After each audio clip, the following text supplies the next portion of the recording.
Membre quotidien d'aujourd'hui, jeudi 25 avril 2024. Thème: comment ne pas utiliser son nom. Comment ne pas utiliser son nom.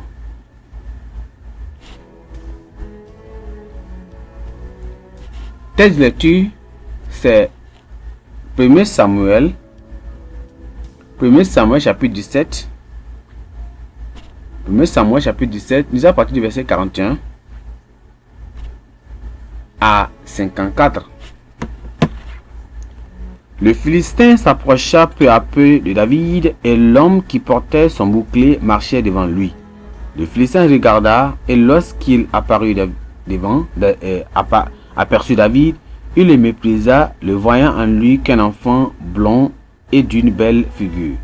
Le Philistin dit à David: suis-je un chien pour que tu viennes à moi avec des bâtons? Et après l'avoir maudit par ses dieux, il ajouta: viens vers moi, et je donnerai ta chair aux oiseaux du ciel et aux bêtes des champs.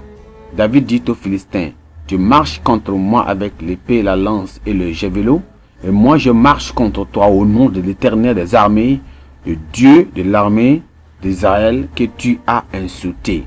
Je, l'Éternel, te livrera entre mes mains, je t'abattrai et je te couperai la tête aujourd'hui.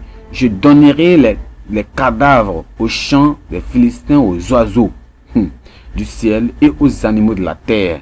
Et toute la terre saura qu'Israël a un Dieu. Et toute cette multitude saura que ce n'est ni par l'épée ni par la lance que l'Éternel sauve, car la victoire appartient à l'Éternel, et il vous livre entre nos mains. Verset 49. Et il mit la main dans sa gébissière, et il prit une pierre, et la lança avec sa fronde. Et il frappa le Philistin au fond, et la pierre s'enfonça dans le fond du Philistin, qui tomba le visage contre terre. Ainsi, avec une fronde et une pierre, David fut plus fort que le Philistin, et le terrassa et lui ôta la vie, sans avoir l'épée à la main. Et le courroux s'arrêta près du Philistin, se saisit de son épée qu'il tira du fourreau, le tua et lui coupa la tête. Les Philistins, voyant que leur héros était mort, prirent la fuite. Le verset 45, c'est l'autre verset clé. David dit aux Philistins: tu marches contre moi avec l'épée, la lance et le javelot, et moi je marche contre toi au nom de l'Éternel des armées, du Dieu de l'armée d'Israël que tu as insulté. Amen. Le fait de disposer d'un bon matériel de guerre et d'être en mesure d'utiliser efficacement donne confiance aux soldats, ce qui leur permet de défier n'importe quel ennemi. Alors, le char bomba est considéré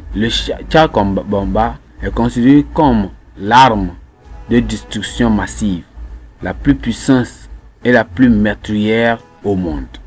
Elle a été créée par l'Union soviétique de l'époque en réponse au programme nucléaire des États-Unis. Cette bombe très massive était destinée à tout détruire. La possession par la Russie d'armes aussi meurtrières fait d'elle l'une des nations les plus puissantes du monde. Goliath se considérait lui-même comme invincible en raison de sa stature intimidante et de ses années d'expérience de guerre. Mais David disposait d'une arme plus puissante. Sa confiance et sa foi dans le nom du Seigneur, il était persuadé que personne ne pouvait s'opposer à Dieu dans la bataille.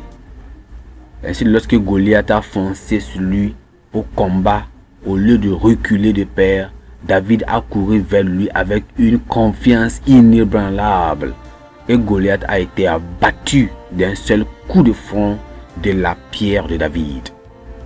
Lorsque nous comprenons vraiment la puissance qui est dans le Seigneur, nous savons Oh, nous n'avons peur d'aucun ennemi, ni d'aucune bataille, ou bien d'aucune bataille.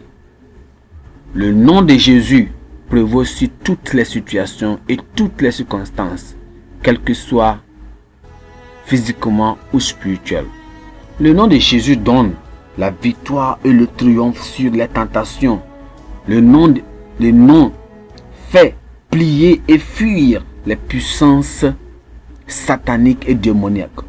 Ce nom guérit toutes les formes de maladies et de maux et fournit abondamment en temps de besoin.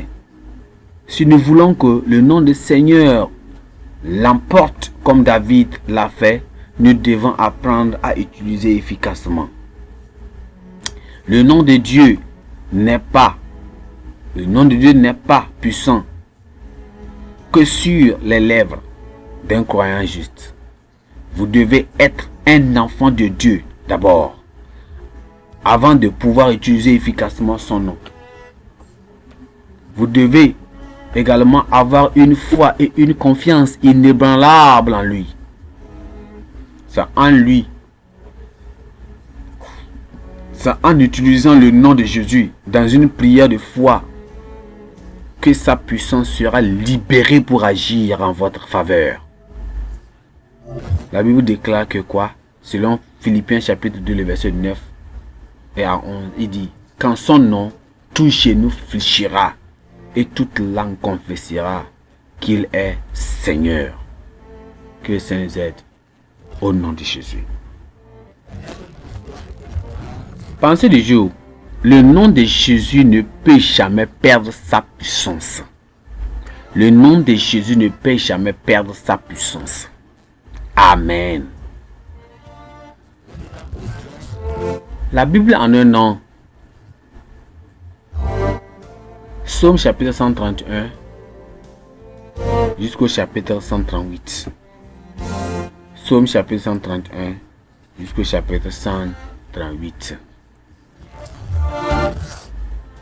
Amen.